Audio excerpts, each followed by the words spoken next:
Hi, welcome back to ODE YouTube channel. My name is Paul and I'm here again after a long time since the last ink review to make precisely an ink review.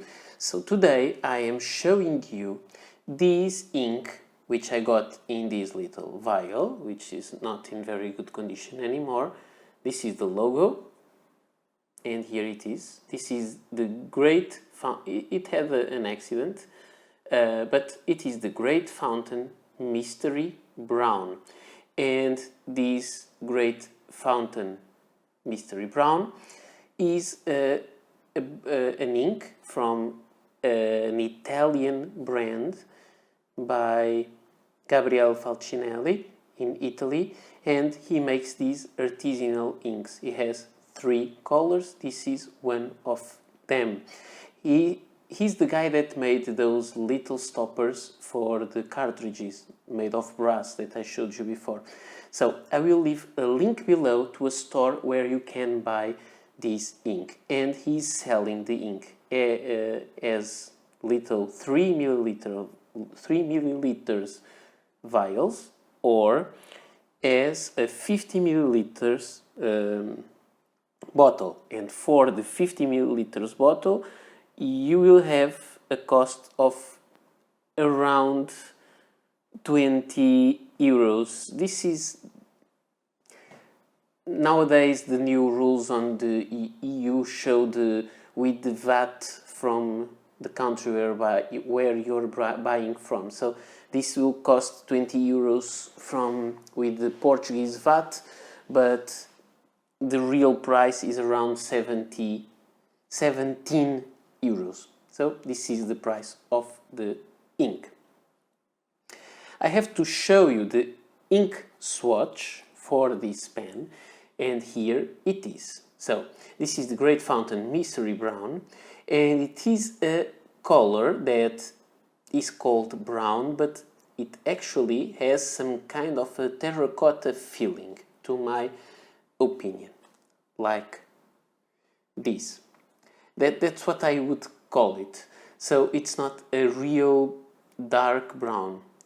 It is an ink that we can see by the swatch that is made for having some shading, which is nice depending on your preferences. Now, I just want to show you some comparison with other swatches that I have here. So just for a kind of comparison, because if you know dark brown inks, and I just want to show you as I told you, for that kind of comparison, maybe you know this ink. This is Caveco Caramel Brown, which is a very dark, rich brown. You can see it's much darker. It looks almost black when compared with the Mystery Brown. I brought, however, 2 orange inks for comparison, because this is not comparable with the Caramel Brown, very different color. But I decided to bring here to the party also the Caveco Sunrise Orange, and you can see this is really orange, a more warmer tone. This is a cooler one. And I also have here the KWZ Monarch, which is an exclusive for Fontoplumo, and it is also a rich, darker caramel brown. About other browns that will be more kind of comparable. I have here the Diamine Sepia. Let me put it closer to the one that we are reviewing today. The Leonardo Officina Italiana Sepia, which is interestingly very similar with the Diamine Sepia. Actually, if you ask me to tell them apart, I'm not comparing chromatographies, just the swatches. I would say they are the same ink. I may be wrong in that judgment. I just think they look alike. Let me bring those here. I have also here the diamine ink vent calendar from 2019, and this is the gingerbread. And you can see the gingerbread is also darker and warmer. So let's put the caramel brown there and bring here two more reddish inks. This is the ink vent calendar roasted chestnut, more reddish but darker. And finally the Schiffer script brown. I need to make swatches of some other inks for these kind of comparisons, but this is just kind of comparison. And what we can see here clearly is that the lighter shades of the Schiffer script brown are very similar with the lighter shades are very similar with the darker shades of the Great Fountain Mystery Brown. So we are talking about more a reddish brown, kind of a terracotta brown.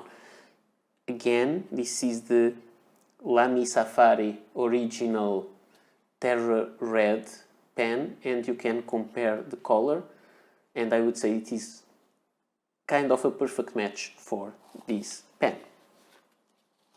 Let me take this away and let's go for the chromatography, because I think that's always something interesting.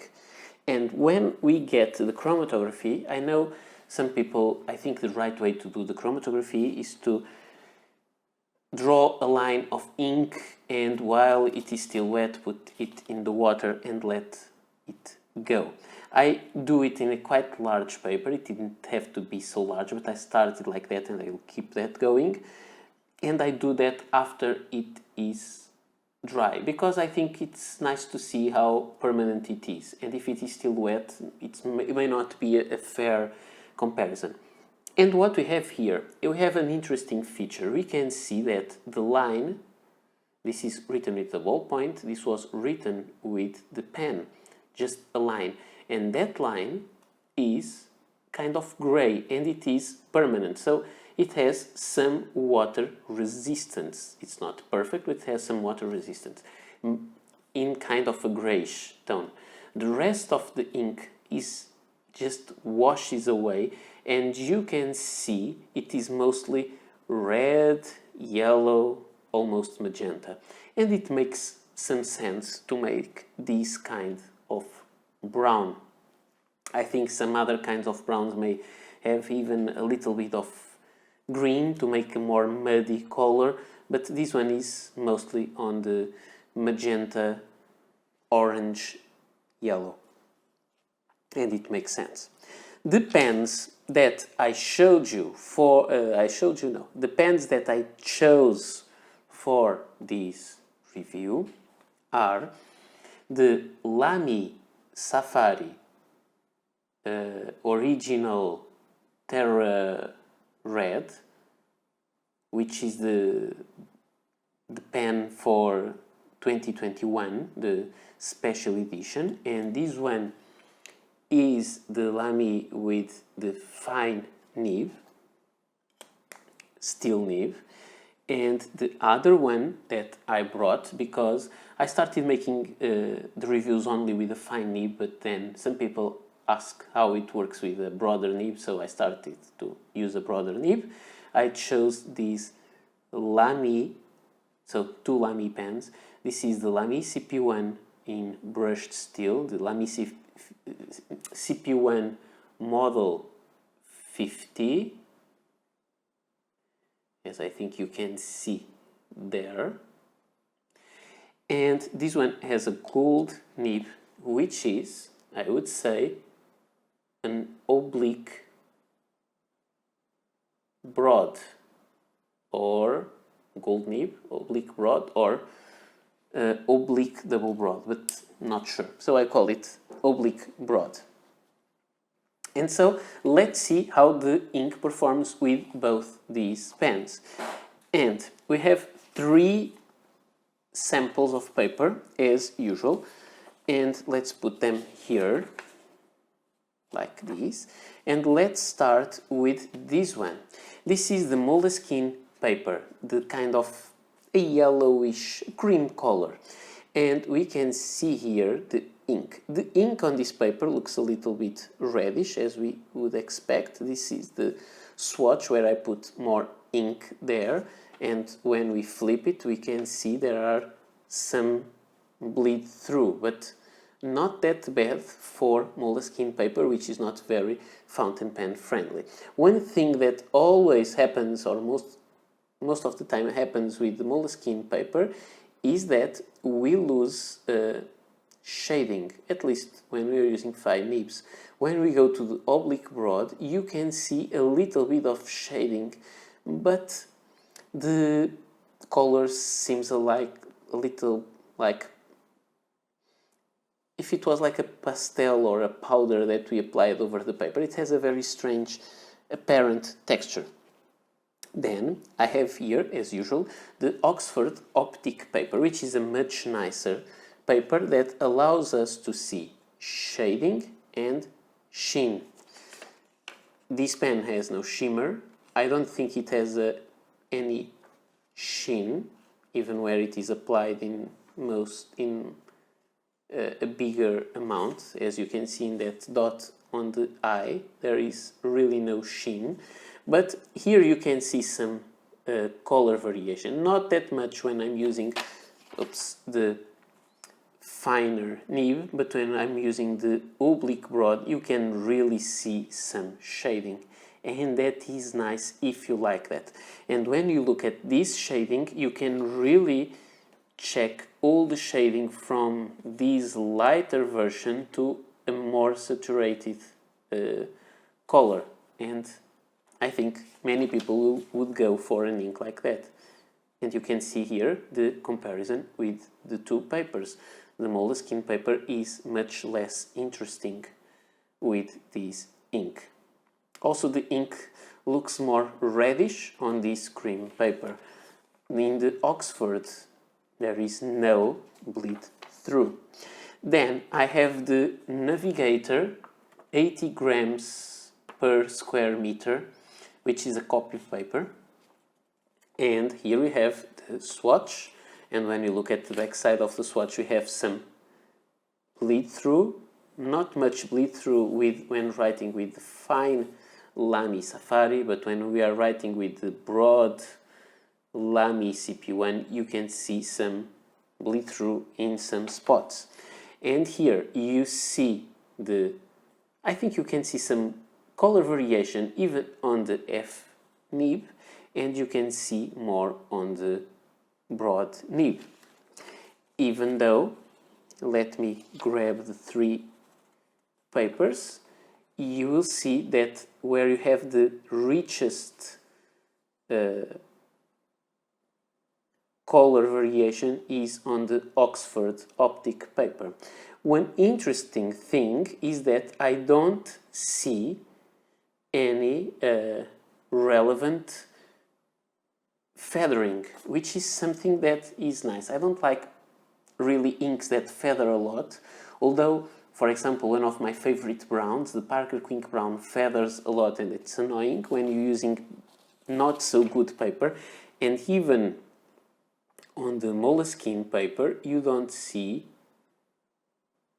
There are some lines that go on the paper fibers, but it's not really a feathering. So you still have some definition on the lines, which is nice. So this ink behaves well about feathering. It has shading, no sheen and no shimmer, so reddish brown, and that's it.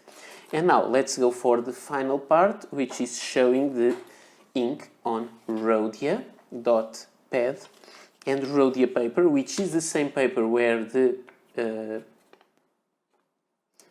swatch is made. You can see that the behavior is very similar with the Oxford paper, but this is something that we already know from previous ink reviews. In this case, I also made something else, which was testing the drying time, and you can see it takes around 25 seconds to completely dry, which is kind of a medium time. And then we have the water resistance. So what I do is put some drops of water here, and then after some minutes I go with a